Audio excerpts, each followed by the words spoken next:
الرحمن الرحيم.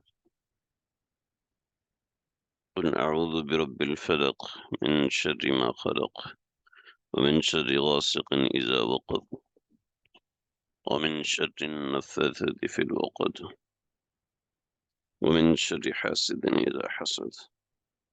صدق الله العظيم.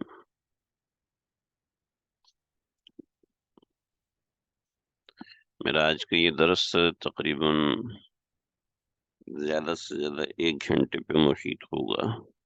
4 بجے سے پہلے ہم اس کو مکمل کر لیں گے، اور اس کے بعد آپ مدرسے والے حضرات اپنی ترتیب جاری رکھیں. جو بھی آپ کی ترتیب ہوگی اس ترتیب میں آپ لوگ شامل رہیں کہ وہ ترتیب آپ کے اساتذہ کرام کی طرف سے ہے، اس کو جاری رکھیں گے. البتہ ہماری جو ابتدا ہے وہ یہاں سے ہو رہی ہے، جو کہ آپ کے سبق کا اختتام ہے کہ پورا سال آپ حضرات نے جو پڑھا ہے، جو پڑھائی کی ہے، تو یہ اختتامی درس عام طور پہ اساتذہ کرام کسی دوسرے کے لیے رکھ لیتے ہیں تاکہ اس کا ایک اہتمام ہو جائے، تاکہ اس کی ایک اہمیت کہ اختتامی اہمیت دوسروں کے سامنے واضح ہو جائے. ورنہ اصل حق تو آپ کے اپنے استاد کا ہے جنہوں نے آپ کو سبق پڑھایا ہے. میں تو بالکل اس قابل نہیں ہوں کہ آپ حضرات سے مخاطب ہوں. اصل حق تو یہ ہے کہ آپ کے پاس حاضر ہو کے اس درس کو دیا جائے کہ اس کی اہمیت سے قطعاً کوئی انکار نہیں کیا جا سکتا. ہارون الرشید نے اپنے بچے کے معلم کو ایک ان کے قرآن کے ختم کے اوپر ایک پورا کا پورا گاؤں ان کو ہدیہ کیا. تو کہ معلم نے کہا کہ سپارہ ختم ہوا تو گاؤں ہدیہ کیا. تو ان کے معلم نے کہا کہ بھئی یہ بہت بڑا ہے، تو چھوٹا سا کام تھا میرے لیے، آپ نے اتنا بڑا ہدیہ دے دیا، میں آپ کا مشکور ہوں. تو ہارون رشید کہنے لگے کہ آپ کے اپنے دل میں آپ کے کام کی عظمت ہی نہیں ہے.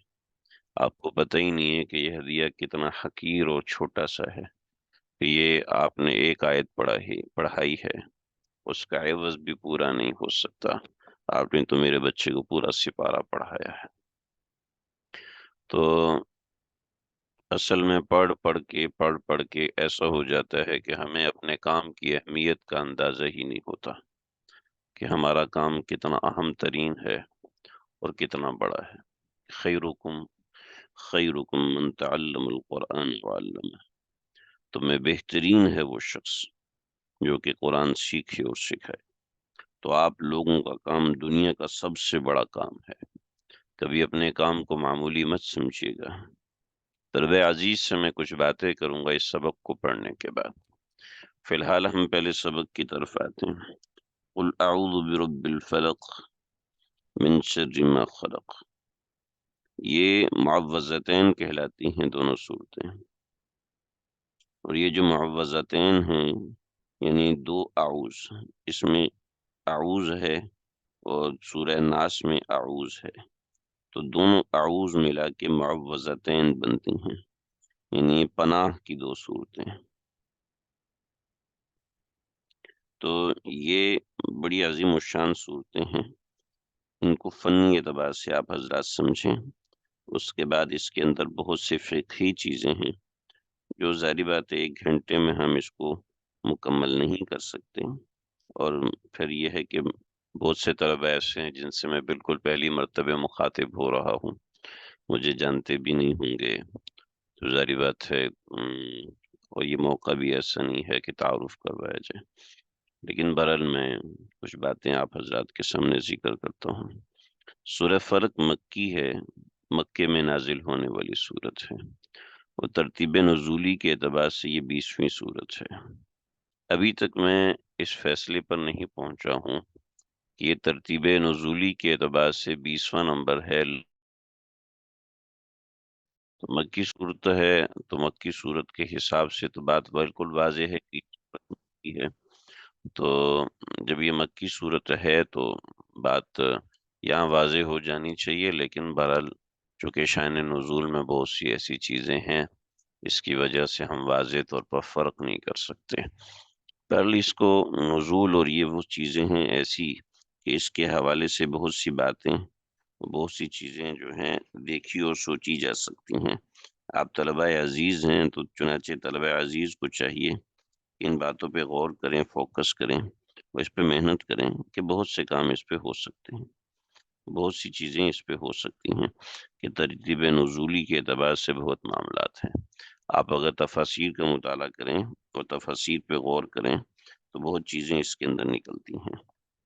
بہرحال تو یہ ترتیب نزولی ہے، اور ترتیب نزولی کے اعتبار سے بے شمار چیزیں ایسی ہیں جس کے اندر کام کیا جا سکتا ہے۔ تو یہ سورہ جو ہے ترتیب کے اعتبار سے، نزول کے اعتبار سے 20ویں نمبر پر ہے، اور سورہ ناس نزول کے اعتبار سے 21ویں نمبر پر ہے، اور ترتیب قرآنی کے اعتبار سے 113 نمبر ہے، اور ترتیب قرآنی کے اعتبار سے سورہ ناس 114 نمبر ہے۔ تو اب آپ سمجھیے کہ یہ بالکل اسلام کے شروع میں اس کے شان نزول کے اعتبار سے جی اچھی خاصی بڑی ابحاث ہیں، لیکن ہم اس کی بنیاد پہ چلتے ہیں۔ سورۃ الفلق ہے، اور سورۃ الفلق کے اندر جو چیزیں اللہ رب العزت نے بیان فرمائی ہیں اس کو ذرا سمجھ لیں۔ سب سے پہلے اللہ رب العزت نے یہاں پر پناہ کا ذکر کیا ہے، اور پھر پناہ کے اندر آ، آ، جو پناہ بیان کی ہے وہ صرف اللہ رب العزت کی پناہ کو بیان فرمایا ہے کہ اگر پناہ ہے تو اس کا حق صرف اور صرف باری تعالیٰ کو ہے، اس کے علاوہ کسی کو نہیں۔ دیکھیں لفظ رب استعمال کیے، قل اعوذ، آپ کہیے کہ میں پناہ مانگتا ہوں، اعوذ پناہ مانگتا ہوں، برب الفلق صبح کے مالک کی۔ قل اعوذ برب الفلق، میں پناہ مانگتا ہوں صبح کے مالک کی۔ اللہ رب العزت نے خود ہمیں سکھایا کہ کہ پناہ مانگی جاتی ہے، اور جو بندہ اللہ کی پناہ میں آ جاتا ہے اس کے ساتھ بہت سے معاملات ہیں۔ تو کہیے میں پناہ میں آتا ہوں برب الفلق، صبح کے مالک کی۔ فلق کہتے ہیں صبح کے وقت کو، کہ فلق الصبح، صبح کی روشنی۔ صبح کی روشنی سفید رنگ کی ہوتی ہے، اور سفیدی کے اندر سیاہی بالکل واضح ہو جاتی ہے۔ یہاں اس نوعیت کی باتیں ہیں۔ اور پھر لفظ رب کا استعمال ہے، لفظ رب کا استعمال، یہ بڑی خاص غایت ہے۔ میں پہلے ترجمہ بیان کرتا ہوں، اس کے بعد پھر میں اس کی وضاحت کرتا ہوں۔ چند باتوں کی وضاحت میں یہاں پہ ضرور کروں گا اگرچہ ہمارے پاس وقت کم ہے۔ من شر ما خلق، من شر، ہر اس چیز کے شر سے، ما خلق جو اس نے پیدا کی ہے، ہر اس چیز کے شر سے جو اس نے پیدا کی ہے۔ ومن شر غاسق اذا وقب، اور من شر غاسق، غاسق اندھیری رات، اندھیری، غاسق کہتے ہیں اندھیری رات۔ دیکھیں فلک کہتے ہیں صبح کا وقت، اور غاسق کہتے ہیں اندھیری رات۔ تو من شر غاسق، اور اندھیری رات کے شر سے، اذا وقب جب وہ اندھیری رات پھیل جائے، بہت سی چیزیں اس کے اندر۔ پھر ومن شر النفاسات، اور میں، نفاسات کہتے ہیں پھونک مارنے والی، ٹھیک ہے، نفاسات پھونک مارنے والی عورت۔ ومن شر النفاسات، اور میں پناہ مانگتا ہوں پھونک مارنے والی عورت سے۔ کہاں پھونک مارنے والی؟ فی العقد، گروہ کے اندر۔ ومن شر حاسد، اور میں پناہ مانگتا ہوں ہر شر کے حاسد سے، اذا حسد، جس وقت وہ حسد کرے۔ لا الہ الا اللہ، استغفر اللہ ونتوب الیہ، نستغفر اللہ ونتوب الیہ۔ سب سے پہلا جو لفظ میں یہاں بیان کر رہا ہوں وہ رب ہے، رب۔ قل اعوذ برب الفلق۔ دیکھیے کہنے کی چیزیں بہت ساری ہیں، سمجھنے سمجھانے کی چیزیں بہت ساری ہیں۔ آپ طلبہ عزیز ہیں، آپ کو چاہیے کہ آپ ان چیزوں پر، ان آیات پہ غور کریں۔ جو لفظ رب ہے، لفظ رب ہے، یہ بہت اہم چیز ہے۔ اللہ رب العزت نے دو چیزیں قرآن مجید میں بڑی تفصیل کے ساتھ بیان فرمائی ہیں۔ پہلی چیز جو قرآن مجید میں بیان فرمائی ہے وہ ہے الوہیت، اور دوسری چیز جو قرآن مجید میں بیان فرمائی ہے وہ ہے ربوبیت۔ الوہیت اور ربوبیت یہ دو بڑی اہم چیزیں ہیں۔ الوہیت کا تعلق خدا ہونے سے ہے، معبود ہونے سے ہے، ٹھیک ہے۔ الوہیت کا تعلق عبادت سے ہے، اور ربوبیت کا تعلق احتیاج سے ہے۔ الوہیت کا تعلق معبود ہونے سے ہے، اور ربوبیت کا تعلق احتیاج ہونے سے ہے۔ تو اللہ رب العزت نے پورے قرآن میں جو باتیں ارشاد فرمائی ہیں، انسان الہ ہونے میں کبھی بھی مار نہیں کھاتا کہ وہ الہ ہونے میں خدا کو بڑا مانتا ہے یا کسی نہ کسی کو بڑا مانتا ہے، لیکن ربوبیت کے اندر وہ پھنس جاتا ہے، ٹھیک ہے۔ ربوبیت یعنی الوہیت مطلب معبود ہونے میں، لیکن ربوبیت مانا محتاج ہونے میں، محتاج ہونے میں وہ پھنس جاتا ہے۔ وہ یہ سمجھتا ہے میں فلاں کا بھی محتاج ہوں، وہ یہ سمجھتا ہے میں ڈاکٹر کا بھی محتاج ہوں، وہ یہ سمجھتا ہے میں استاد کا بھی محتاج ہوں، وہ یہ سمجھتا ہے میں پیسوں کا بھی محتاج ہوں، وہ یہ سمجھتا ہے میں دودھ والے کا محتاج ہوں، میں پانی والے کا محتاج ہوں، میں اماں کا محتاج ہوں، میں ابا کا محتاج ہوں، میں استاد کا محتاج ہوں، میں فلانے کا فلانے کا فلانے کا محتاج ہوں۔ تو اللہ رب العزت نے جب بھی ایسا مواقع آئے کہ جہاں انسان اپنی احتیاج کو کسی انسان کی طرف متوجہ کرتا ہے یا کسی طاقت کی طرف متوجہ کرتا ہے، تو وہاں پر اللہ رب العزت جو لفظ استعمال کرتے ہیں، اس کو رد کرنے کے لیے جو لفظ استعمال کرتے ہیں وہ رب ہوتا ہے، کہ میں رب ہوں، میرے ہی محتاج بنو۔ محتاجگی صرف تمہارے رب کے لیے ہے، بس رب کے علاوہ تم کسی کے محتاج نہیں ہو۔ تو یہاں پر اللہ رب العزت نے انسان کی احتیاج کی رد فرمائی۔ کہو کہ اعوذ برب الفلق، جو کہ صبح کا پروردگار ہے، میں اسی کی پناہ مانگتا ہوں، یعنی اس کے علاوہ نفع اور نقصان کسی کے پاس نہیں ہے، نہ جادو کرنے والی کے پاس ہے، نہ جادو کرنے والے کے پاس ہے۔ چنانچہ یہ سب سے پہلا توڑ اللہ رب العزت نے اس صورت کے اندر ذکر فرمایا۔ لبید بن عاصم کے گھر والیوں نے آپ صلی اللہ علیہ وسلم پر جادو کیا تھا، تو آپ صلی اللہ علیہ وسلم مشہور تھے، جادو کا شکار تھے۔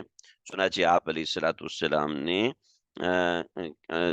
کے سامنے اللہ رب العزت نے اس حقیقت کو کھولا، اور انہوں نے ایک بچے سے جو آپ کے گھر میں آتا تھا، اس کے ذریعے سے آپ صلی اللہ علیہ وسلم کے بال اٹھوائے، اور بال اٹھوا کے اس میں 11 گرہیں لگائیں۔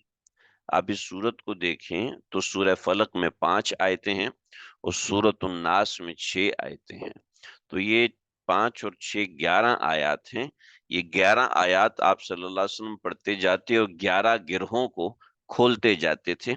دیکھیے جادو کا تعلق طاق عدد سے بہت زیادہ ہے، جادو کا تعلق طاق عدد سے بہت زیادہ ہے، یعنی 1 3 5 7 9 11 13 15 17 19 21 23، ٹھیک ہے۔ تو جادو کا تعلق طاق عدد سے بہت زیادہ ہے۔ جب جادو کا تعلق اس طاق عدد سے کے ساتھ ہے، چنانچہ آپ دیکھیں کہ اس کا توڑ بھی اس طریقے سے اللہ رب العزت نے کروایا۔ تو آپ علیہ الصلوۃ والسلام کی اس طریقے سے بالوں کو لے کر اور گرہ لگائی گئی، اور گرہ لگا کر پھر آپ صلی اللہ علیہ وسلم پر جادو کیا گیا۔ خواب کے ذریعے سے آپ صلی اللہ علیہ وسلم کے اوپر یہ وحی نازل فرمائی گئی کہ آپ کے اوپر جادو ہوا اور ان صورت کو پڑھیے۔ چنانچہ آپ نے صحابی رسول کو بھیجا، اس کنویں کے اندر سے وہ بال نکالے اور اس کی گرہ کھولی، اور گرہ کھولنے کے بعد یہ سب ہوا۔ چنانچہ ہمارے لوگوں نے دکانیں کھول لی، ہماری عورتوں نے لائنیں لگا کے ان دکان والوں کے سامنے کھڑے ہو گئیں، جناب میرے اوپر بھی جادو ہے، ہمارے رشتے پر بھی جادو ہے، ہمارے گھر پہ بھی جادو ہے، اس کی اولاد پہ بھی جادو ہے، کیونکہ اللہ کے نبی پہ جادو ہوا تھا۔ ارے پیچھے پورا قرآن احکامات سے بھرا ہوا گزرا ہے، اس کے اوپر کوئی غور نہیں ہے۔ چنانچہ جادوگر صاحب عورت کے بال پکڑ کے اس کو ہلا رہے ہیں، عورت کو ہاتھ لگانا حرام ہے، قرآن مجید میں اس عورت کو احادیث رسول میں عورت کو ہاتھ لگانا حرام ہے، اس کا بیڑا غرق کیا جا رہا ہے۔ نامحرم عورت کو دیکھنا حرام ہے، اس کا بھی بیڑا غرق کیا ہوا ہے۔ کیوں جی؟ یہ دیکھو قرآن میں ہے جادو ہے۔ وہ جو پیچھے احکامات پورے 6000 آیات میں گزرے ان کی کوئی پرواہ نہیں، بس یہاں سے ہمیں جواز مل گیا، ہماری عورتیں بھی لائن لگا کے کھڑی ہیں جادوگر سب کے سامنے۔ جو ہے وہ مفتی صاحب ہے جناب، وہ عامل بنا ہوا، اس نے اتنے چلے کاٹے ہیں، اس کا اتنا تعویذ چلتا ہے، اس کا یہ اور دلیل کیا بنایا؟ ان صورتوں کو بنایا۔ یہ کیا ہے؟ یہ ہماری گمراہی کی بہت بڑی نشانی ہے، یہ ہمارے گمراہ ہونے کی بہت بڑی نشانی ہے کہ ہم پیچھے پورے قرآن کو ایک طرف لگا کر اور جناب دو صورتوں کو اپنے حساب سے سمجھ لیا، کیونکہ اللہ کے نبی پہ جادو ہوا لہٰذا میرے اوپر بھی جادو۔ یہ کہاں سے ثابت ہو گیا بھی آپ کے اوپر جادو ہے؟ اللہ کے نبی پہ تو وہی آئی تھی، صحابہ کرام کتنے بیمار ہوئے، کبھی آپ نے فرمایا انکا مقدو، تجھے دل کا مسئلہ ہے اور تجھے تیری آنکھ کا مسئلہ ہے؟ اللہ کے نبی نے تو کسی صاحب جس پہ وہی نازل ہوئی ہے اس نبی نے تو کسی کو نہیں کہا کہ تمہارے اوپر جادو ہے، انتا مسحور، یہ تو نہیں کہا۔ لیکن ہمارے جناب چونکہ یہاں سے دکان کھل رہی تھی، یہاں پیسے بہت زیادہ، جی نا ہمارے عامل صاحب تو پیسے لیتے ہی نہیں ہیں۔ ارے بھائی آپ سے پیسے نہیں لیتے نا، اور کتنے معاملات ہیں۔ تو خدا کے واسطے ہاتھ جوڑتا ہوں بھائی ان چیزوں سے بچیں، ایسے لوگوں سے اپنے بچوں کی حفاظت کریں، ایسے لوگوں سے اپنی بچیوں کو بچائیں۔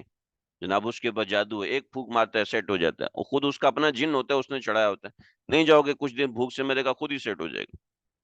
لیکن جناب چونکہ آپ کو خواب آ گئی تھی، اور آپ نے بھی تو وہی کا دعویٰ کرنا ہے نا کسی نہ کسی طریقے سے، تو یہ ہماری عورتوں کے ذہنوں میں خناس بھرا ہوتا ہے۔ وہ جناتی ہیں فلاں کے پاس تعویذ دے دو جناب، جاتی ہیں فلاں کے پاس جناب شور قابو میں نہیں آ رہا تعویذ دے دو، اور پھر وہ قابو میں ایسا تک کہ طلاق دے کے نکل جاتا ہے، الامان والحفیظ، مزید شراب اور جوئے میں چلا جاتا ہے۔ تو اپنے ایمانوں کی حفاظت کیجئے، ان صورتوں کو پڑھ پڑھ کے پیچھے پورے قرآن کو اٹھا کے پھینک دیتے ہیں یہ لوگ۔ الامان والحفیظ، اللہ حفاظت فرمائے، پورے قرآن کا بیڑا غرق کر دیتے ہیں یہ لوگ، اور ہماری عورتیں سمجھتی ہیں جناب یہ جادو ہوا۔ واقعی قرآن میں جو کہ جادو ہے، سورہ فلق و ناس پڑھ لو تمہیں پتہ چل جائے گا۔ ارے سورہ فلق و ناس کے پیچھے بھی تو پورا قرآن ہے، اس کے پیچھے کتنے احکامات ہیں، اور جادو کے نام پر ان سارے احکامات کا ملیہ میٹ کر دیتے ہیں۔ جس کسی کا کام نہیں ہو رہا، جی بیوی تیرے اوپر جادو ہے، جس کسی کا کام سمجھ میں نہیں آ رہا، جی بیوی، ڈاکٹروں کا بھی دماغ خراب ہو جاتا ہے، اور عورتوں کا دماغ پہلے سے اس چکر میں چل رہا ہوتا ہے، بھئی مجھے تو کوئی آپ عمل کر کے بتاؤ، مفتی صاحب آپ کوئی وظیفہ کرو، پیسے جتنے چاہیے دے دو، پیسے جتنے چاہیے جی، اب 3 لاکھ روپے لگیں گے، اور 3 لاکھ، ہاں جی آپ 3 دن میں انتظام ہو جائے گا، آپ ہمارا کام کریں۔ شریعت سے ہٹ کر ہزاروں راستے کھولتے ہیں، شریعت سے ہٹ کے کروڑوں راستے کھلتے ہیں، لیکن شریعت کے ایک راستے ہماری بقا ہے۔ تو خدا واسطے اپنے ایمانوں کی حفاظت کریں، ہمارا ایمان نگل جاتے ہیں یہ جادوگر، چاہے وہ نام کے شروع میں اس نے مفتی لگایا ہے، نام کے شروع میں اس نے مولانا لگایا ہے، نام کے شروع میں اس نے اللہ والا لگایا، عارف باللہ لگایا ہوا، لیکن ایسے دھوکہ دیتے ہیں، ایسے دھوکہ دیتے ہیں کہ اللہ ہم سب کی حفاظت فرمائے۔ تو بھئی ان باتوں کو سن کے دھوکے میں مت آئیے۔ من شر ما خلق، جو اللہ تعالیٰ شر کا مالک بھی ہے، اللہ تعالیٰ خیر کا خالق بھی ہے، اللہ تعالیٰ شر کا خالق بھی ہے۔ دیکھیں اللہ شر کا خالق ہے، آپ کا استاد آپ سے امتحان لیتا ہے، اور آپ کو امتحان کے اندر کہتے ہیں کہ دیکھو 4 جوابات دیے، ان میں سے ایک ٹھیک ہے، ان میں سے ایک ٹھیک ہے، وہ کون سا ہے؟ تو وہ جو 3 غلط جواب دیے ہوئے ہیں وہ بھی تو جواب غلط ہے نا، تو وہ چیز شر ہے، تاکہ انسان کا شر اس لیے پیدا کیا تاکہ انسان کا امتحان ہو سکے۔ انسان کا امتحان نہیں ہوگا تو انسان کے بھیجنے کا کیا مقصد ہے؟ تو من شر ما خلق ومن شر غاسق اذا وقب، اور یہ شرور عام طور پہ متوجہ ہوتے ہیں رات کے وقت، چنانچہ رات کو بنایا نیند کے لیے، رات کو بنایا آرام کے لیے، کہ رات کے وقت اگر انسان جاگ رہا ہوتا ہے تو عام طور پہ شرور اس کی طرف متوجہ ہوتے ہیں۔ رات کے وقت انسان اگر زیادہ باہر نکلتا ہے تو شرور اس کی طرف متوجہ ہوتے ہیں۔ حدیث میں آتا ہے اپنے بچوں کو مغرب سے عشاء باہر نہ نکلنے دو، کہ شرور اس کی طرف متوجہ ہوتے ہیں۔ اگرچہ یہ احکامات بعد میں منسوخ ہو گئے، لیکن ان احکامات کا اس آیت سے تعلق بنتا ہے، چنانچہ پسندیدہ نہیں ہے رات کے وقت باہر نکلنا۔ کوئی مجبوری ہے، کوئی ایسی چیز ہے تو ٹھیک ہے۔ آج ہم نے ایک سنت مستقلاً چھوڑی ہے کہ بھئی ہماری شادیاں ہوتی ہیں تو رات کے وقت ہی ہوتی ہیں، دن کے وقت اس کو کرنے کا رواج ہی ہمارے معاشرے میں ختم ہوتا جا رہا ہے۔ اگرچہ یہ غلط رواج نہیں ہے، لیکن اس کو بھی دھیان دینا چاہیے کہ رات کے وقت کاموں کی بجائے ان کاموں کو دن میں کرنا چاہیے، کہ رات کا وقت اللہ نے آرام کے لیے رکھا ہے، دن کا وقت اصل ہوتا ہے۔ تو امن شر غاسق، کے رات کا وقت آرام کے لیے، رات کا وقت گھر کے لیے ہوتا ہے، لہٰذا حت الامکان رات میں باہر جانے کے لیے انسان پیچھے رہے۔ نماز کے لیے باہر جانا ہے تو ٹھیک ہے، کسی شدید ضرورت کے لیے باہر جانا ہے تو ٹھیک ہے، ورنہ رات سے پہلے۔ ومن شر غاسق اذا وقب، اور شر غاسق اندھیری رات کا شر، اذا وقب جب وہ پھیل جائے، کہ جادو ٹونے کے معاملات عام طور پہ رات کے وقت ہوتے ہیں، قبرستان میں ہوتے ہیں کہ وہاں پر رات گہری ہوتی ہے، وہاں روشنی کا کوئی انتظام نہیں ہوتا، چنانچہ گھر میں کوئی نہ کوئی روشنی کا انتظام رکھنا چاہیے۔ ومن شر النفاثات فی العقد، اور من شر النفاثات، نفاثات پھونکنے والی، تو لبید بن عاصم کی گھر کی خواتین نے ان بالوں کے اندر پھونکے ماری تھیں، اور ذہن میں رکھیں کہ ان چیزوں کا اثر ہوتا ہے۔ جب ان چیزوں کا اثر ہے تو قرآن کا اثر کیوں نہیں ہوگا؟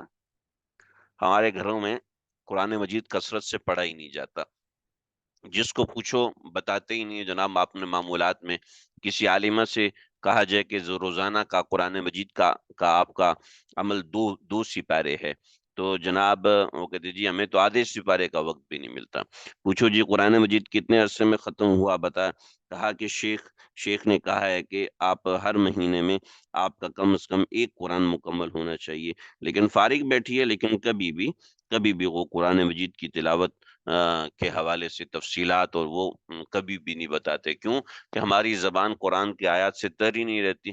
کہ شر النفاثات، برے کلمات جب اثر کرتے ہیں، اچھے کلمات بھی اثر کرتے ہیں۔ ومن شر حاسد اذا حسد، اور حاسد کے شر سے جب وہ حسد کرے، یعنی کسی کو اس کی صلاحیتوں کی وجہ سے نقصان پہنچانے کی کوشش کرے، تو یہ شر حاسد ہے۔ تو اللہ ہم سب کی حاسدین کے حسد سے حفاظت فرمائے، آپ کی حفاظت فرمائے، آپ کے مدرسے کی حفاظت فرمائے، مدرسے میں پڑھنے والی بچیوں کی حفاظت فرمائے، بچوں کی حفاظت فرمائے۔ اگلی سورت الناس، یہ سورت اس کے بعد نازل ہوئی ہے، اور اس کے اندر بھی اسی پناہ کا ذکر ہے۔ قل اعوذ برب الناس، کہیے کہ میں پناہ مانگتا ہوں رب الناس کی، مگر لوگوں کے پروردگار کی، ملک الناس جو لوگوں کا مالک ہے، یعنی پروردگار ایسا ہے جس کو ملکیت حاصل ہے، اور ملکیت پر انسان کو مکمل تصرف کا اختیار ہوتا ہے۔ جب ملکیت کے اوپر پورا تصرف کا اختیار ہوتا ہے تو وہ جیسے چاہے تصرف کرے، چاہے وہ فائدہ کی چیز دے چاہے نقصان کی چیز دے۔ لیکن رب کے ساتھ ایک تیسری صفت بھی جڑی ہوئی ہے، پہلی رب الناس، دوسرا ملک الناس، تیسرا الہ الناس۔ الہ الناس، پہلے صرف برب الناس کی صفت تھی، یہاں ملک الناس کی صفت بھی آگی اور الہ الناس کی صفت بھی آگی، یہ مزید بات کو مضبوط کرنے کے لیے۔ من شر الوسواس الخناس، من شر، ٹھیک ہے، وسواس الخناس، دیکھو خناس کہتے ہیں وہ چیز جو کہ چھپی ہوئی ہو،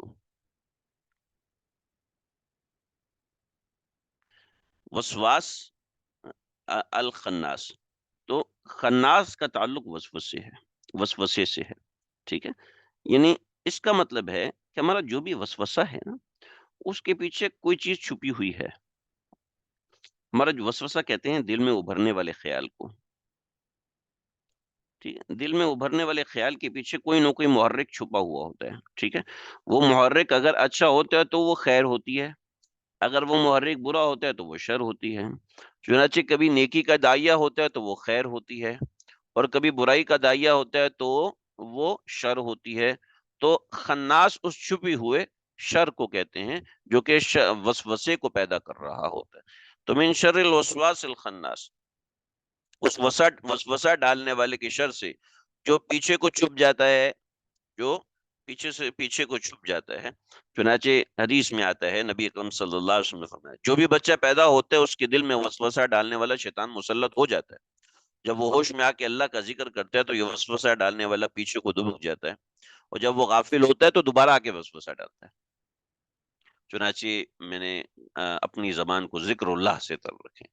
اس کی تفصیل بتائی. الذی، یہ وہ شخص ہے یعنی وہ شیطان، یوسوسو جو وسوسہ ڈالتا ہے، فی صدور الناس انسانوں کے دلوں میں. اور وہ کون ہے؟ وہ خناس کون ہے؟ من الجن، جنات میں سے، والناس اور لوگوں میں سے ہے. چنانچہ ہم دیکھتے ہیں کہ جب کسی عورت کا گھر برباد ہوتا ہے تو اس کے پیچھے اس کی یا تو ساس ہوتی ہے یا نند ہوتی ہے، کہ وہ اس کے دل میں، اپنے بھائی کے دل میں، اپنے بیٹے کے دل میں وسوسہ ڈال دیتے ہیں کہ میں ایسا ہوں، میں ویسا ہوں. ٹھیک. اور کسی کا دل گندا کرنا، کسی کے دل کو خراب کرنا، یہ اتنا ہی بڑا گناہ ہے جتنا بڑا کسی گناہ کو خود کرنا ہے. ٹھیک ہے. تو کسی کے دل کو خراب کرنا. چنانچہ بچیاں یہاں پر سن رہی ہیں، کبھی کبھی کسی غیر مرد کے دل میں آنے کی کوشش مت کرنا. کبھی کسی غیر کے دل میں آ کر اس کے دل کو لبھانے کی کوشش مت کرنا، کہ یہ آپ کی طرف سے ایک وسوسہ اور وہم پایا جائے گا جس سے اس کی زندگی خراب ہو سکتی ہے، جس سے اس کی زندگی پہ برا اثر پڑ سکتا ہے. تو یہ سورہ کے بارے میں باتیں ہیں جو میں نے انتہائی اختصار کے ساتھ ذکر کی ہیں. اب میں چاہوں گا کہ یہاں پر طلبہ عزیز بھی ہیں اور کچھ دوسرے لوگ بھی باہر سے آئے ہوئے ہیں جس کی مجھے اہل مدرسہ نے اطلاع کی تھی. میں چند باتیں ان حضرات سے ضرور عرض کرنا چاہوں گا. اور میرا مخاطب آج طلبہ عزیز ہوں گے، دوسرے لوگ میرا مخاطب ذرا کم ہوں گے. میں چند باتیں آپ حضرات کے سامنے بنیادی طور پہ کرنا چاہوں گا کہ آپ حضرات اس کو سمجھیں، اور اللہ یہ میرے دل میں بھی اتار دے، صرف آپ لوگوں کے لیے نہیں، یہ باتیں میرے لیے بھی ہیں. دیکھیے جی، آپ ماشاءاللہ دراسات پڑھ رہے ہیں اور دراسات کا اختتام ہے، تو میری 5 باتیں آپ لوگوں نے اپنے ذہن میں رکھیں. وہ 5 باتیں بڑی اہم ہیں.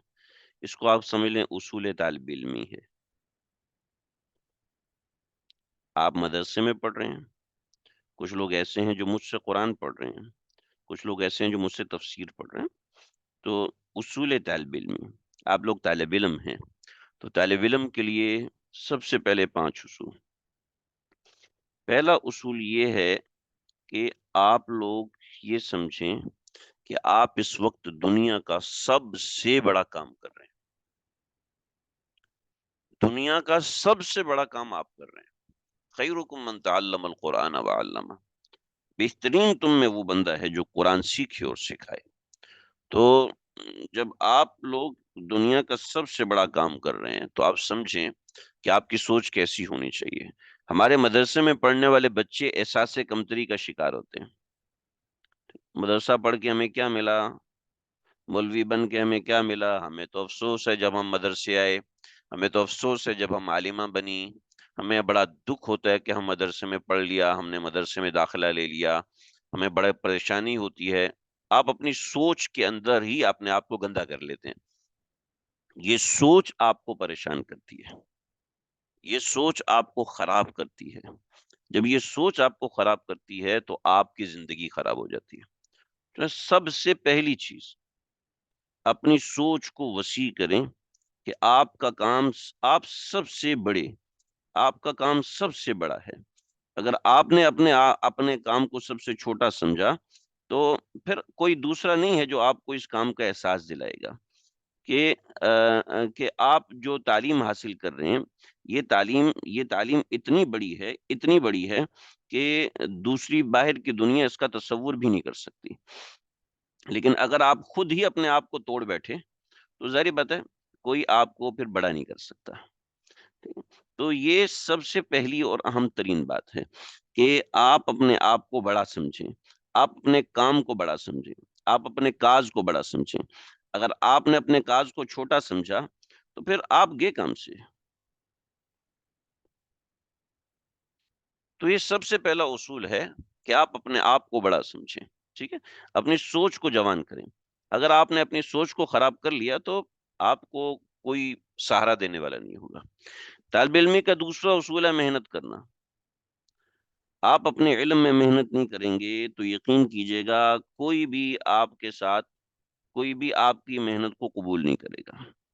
آپ اپنے علم میں محنت رکھیں، اور وہ محنت ایسی ہونی چاہیے کہ وہ دکھائے کہ واقعتاً آپ کے اندر محنت ہے۔ اس محنت کا تعلق آپ کے شوق سے ہے، آپ کو پڑھائی کا شوق پیدا ہو، ٹھیک ہے؟ آپ کو پڑھائی کا شوق نہیں ہے تو شوق لگانے کے لیے کتابیں مطالعہ کیجیے۔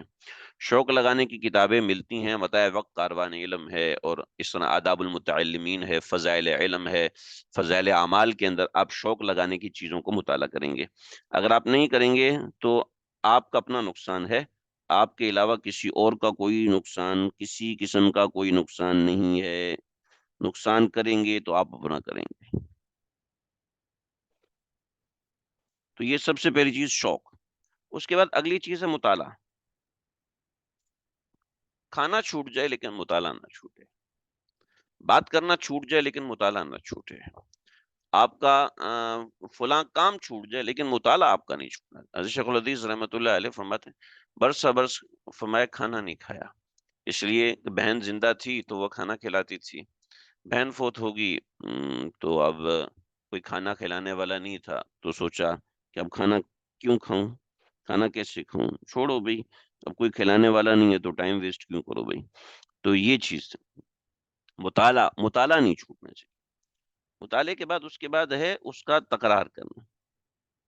جو طالب علم تکرار کرتا ہے وہ کامیاب رہتا ہے، جو طالب علم تکرار نہیں کرتا اس کا سبق گیا، اس کا سبق گیا، وہ کبھی بھی سبق میں آگے نہیں بڑھ سکتا۔ جو طالب علم، ذہن میں رکھیے کہ مطالعے کے بغیر، بغیر تکرار کے آپ آگے نہیں بڑھتے، ٹھیک ہے؟ اور تیسرا یہ ہے کہ استاد کی قربت۔ جو طالب علم استاد کے جتنا قریب ہوتا ہے وہ اتنا ہی آگے بڑھتا ہے۔ یہ ہے محنت کی چار چیزیں۔ اس سے طلبا کو پتہ نہیں ہے محنت کیا ہوتی ہے، تو میں نے بتا دیا۔ اس سے اگلی چیز ہے دعا۔ پہلا کام سوچ، دوسرا کام محنت، تیسری چیز دعا۔ اپنے علم میں برکت کی اللہ سے دعائیں کریں۔ آپ کے علم میں برکت جب ہوگی جب آپ دعا کریں گے۔ اگر آپ دعا نہیں کریں گے تو آپ کے علم میں کبھی بھی برکت نہیں آ سکتی۔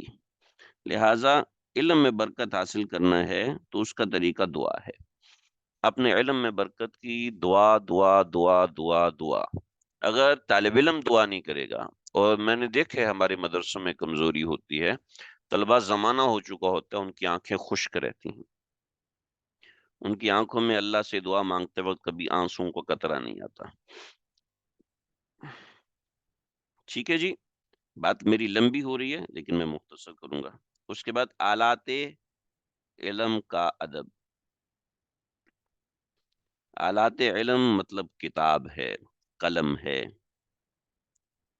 کاپی ہے، کتاب ہے، تپائی ہے۔ آلات علم کا ادب، ان کو اہمیت دیں۔